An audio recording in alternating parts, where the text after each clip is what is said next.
Terbaik, saya ambil dua-duanya. Optik Melawai, when you expect the very best. Kemudian yang berikutnya adalah perhatian ketika rakyat sakit. Maka pemerintah harus cepat hadir menangani. Kenapa? Karena orang bisa jatuh miskin ke dalam jurang yang lebih dalam.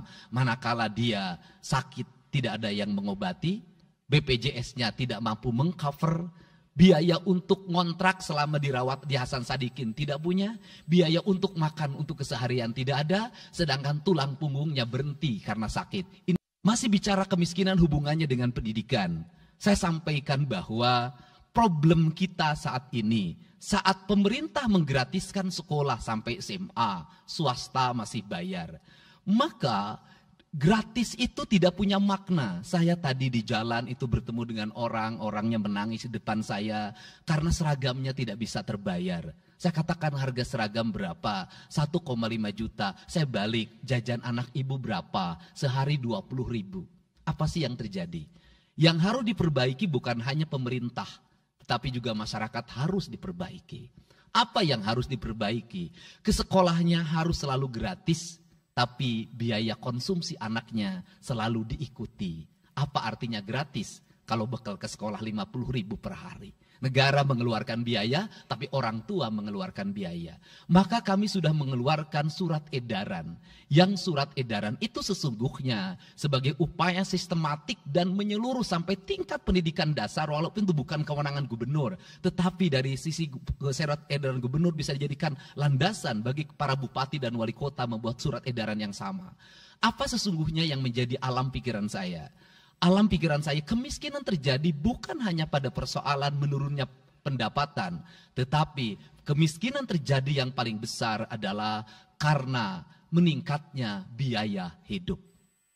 Biaya hidup yang tinggi misalnya di sekolah, biaya studi tour, biaya perpisahan, biaya outing kelas, dan berbagai biaya wisudaan, itu adalah biaya yang tinggi dalam pendidikan. Untuk itu apa yang dilakukan oleh orang tua ketika membelanjakan untuk kepentingan itu? Mereka pinjam bank emok, mereka pinjam bank keliling, mereka pinjam bank pinjol, mereka pinjam NBK, dan mereka pinjam bank Pancasila. Menghentikan ini sesungguhnya, saya lagi menghentikan mereka tradisi meminjam uang dalam keadaan terdesak pada para rentenir. Dan ini strategi untuk menurunkan kemiskinan. Kemudian yang berikutnya adalah perhatian ketika rakyat sakit. Maka pemerintah harus cepat hadir menangani. Kenapa? Karena orang bisa jatuh miskin ke dalam jurang yang lebih dalam. Manakala dia sakit tidak ada yang mengobati, BPJS-nya tidak mampu mengcover, biaya untuk ngontrak selama dirawat di Hasan Sadikin tidak punya, biaya untuk makan untuk keseharian tidak ada, sedangkan tulang punggungnya berhenti karena sakit. Ini juga menyebabkan kemiskinan. Kemudian yang berikutnya, kemiskinan terjadi karena rusaknya sumber daya alam, air yang hilang, sumber penghidupan yang hilang, sumber energi yang hilang, sumber protein yang hilang, sumber kalori yang hilang di lingkungan berupa kerusakan lingkungan, itu akan melahirkan kemiskinan. Maka alam yang tertata sesungguhnya adalah bagian dari upaya untuk menjaga kemiskinan. Kemudian yang berikutnya adalah belanja infrastruktur yang harus meningkat, dan itu di belanja sekarang kita sudah melihat. Itu adalah bagian dari menyelesaikan problem kemiskinan. Konektivitas infrastruktur sangat penting dalam menumbuhkan ekonomi, tetapi di balik itu kebudayaan rakyat tidak boleh berubah. Kenapa? Infrastruktur baik bisa jadi tanahnya dijual karena mahal, pada akhirnya menjadi miskin kembali. Infrastruktur harus seiring dan sejalan dengan kerangka berpikir publik yang mengerti akan hak atas tanah. Kemudian yang berikutnya adalah pengendalian penduduk. Booming penduduk di Jawa Barat relatif besar. Untuk itu harus dibuat berbagai upaya untuk menyelesaikan problem kependudukan. Saya berkali-kali bercerita bagaimana di Majalengka saya bertemu dengan sebuah keluarga yang tinggal di kontrakan, yang ayah dan ibunya tidur ketika jam 11 siang dan anak-anaknya berjualan di alun-alun. Jumlah anaknya 11, dan ketika saya berkunjung ke tempat kontrakannya sudah hamil lagi yang ke-12. Ini problem. Dan itu saya kemudian di Cirebon, saya berkunjung pada sebuah rumah yang listriknya baru dinyalakan lewat program Provinsi Jawa Barat. Rumahnya itu ternyata anaknya sudah 4. Padahal dia baru saja menyelesaikan rumah dari pinjaman senilai 25 juta. Dan itu pun belum selesai dan rumahnya 1 kamar. Ketika keluar dari rumah itu saya bertemu dengan seorang bapak yang meminta kepada saya untuk ber-KB anaknya sudah 7. Dia tak mau lagi untuk anak yang ke-8. Saya katakan bahwa jumlah anak sangat identik dengan problem kemiskinan. Betul, kemiskinan tidak akan bisa diselesaikan dengan hanya mengatur kelahiran, tetapi setidaknya pengaturan kelahiran adalah bagian dari untuk menekan angka kemiskinan. Dan yang terakhir adalah dari seluruh rangkaian ini adalah belanja pemerintah harus menjadi stimulus bagi kepentingan masyarakat.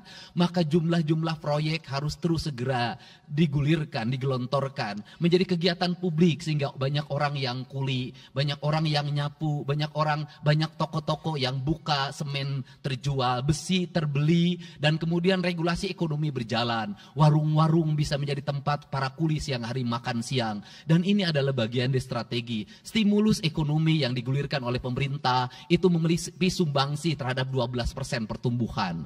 Dan yang terakhir adalah investasi. Investasi itu modalnya ada 3. Yang pertama adalah konektivitas infrastruktur, ketersediaan jaringan air bersih.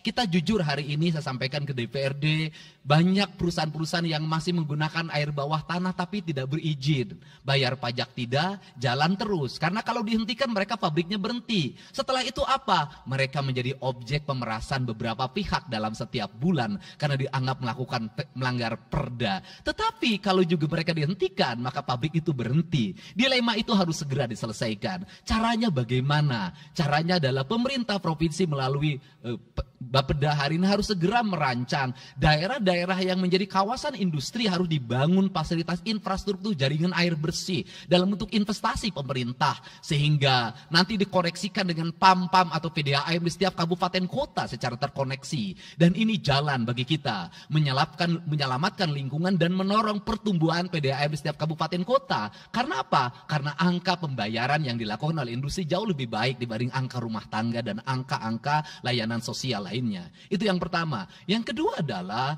tumbuhnya iklim investasi di mana masyarakat merasa nyaman. Investor merasa nyaman ketika perizinannya cepat. Saya memberitahukan ya bahwa di Indramayu ada pabrik sepatu yang selama 2 tahun tidak mau buka hanya karena perizinan lingkungan hidupnya belum kelar. Saya ngambil langkah pasang badan, lakukan pembangunan karena itu menyerap 8.000 tenaga kerja. Kemudian di Cirebon juga seperti itu, banyak perizinan yang menggantung bertahun-tahun. Hari ini saya janjikan dalam 1 bulan ini seluruh perizinan di Jawa Barat tuntas dan selesai. Dan saya meminta kepala BPM TSP menjadi VR pemerintah Provinsi Jawa Barat untuk senantiasa tiap hari melihat data dan dokumen di setiap kabupaten kota. Mana yang terlambat, mana yang mengalami hambatan. Kemudian yang berikutnya adalah kenyamanan dalam berusaha. Kenyamanan dalam berusaha adalah keterangan para investor dan lingkungan masyarakat terhadap berbagai aksi gangguan dari orang yang mengatasnamakan diri preman. Untuk itu hari ini kita cukup bersyukur di Jawa Barat, peristiwa ini sudah hampir tidak ada. Kapolda kalau dengar ada preman hari ini turun termasuk ke Garut, dengar ada preman Kapolda turun. Ini semua stakeholder sudah bergerak dengan baik, layanan investasi sudah berjalan dengan baik. Tinggal satu lagi hambatan investasi adalah masyarakat menaikkan harga tanah.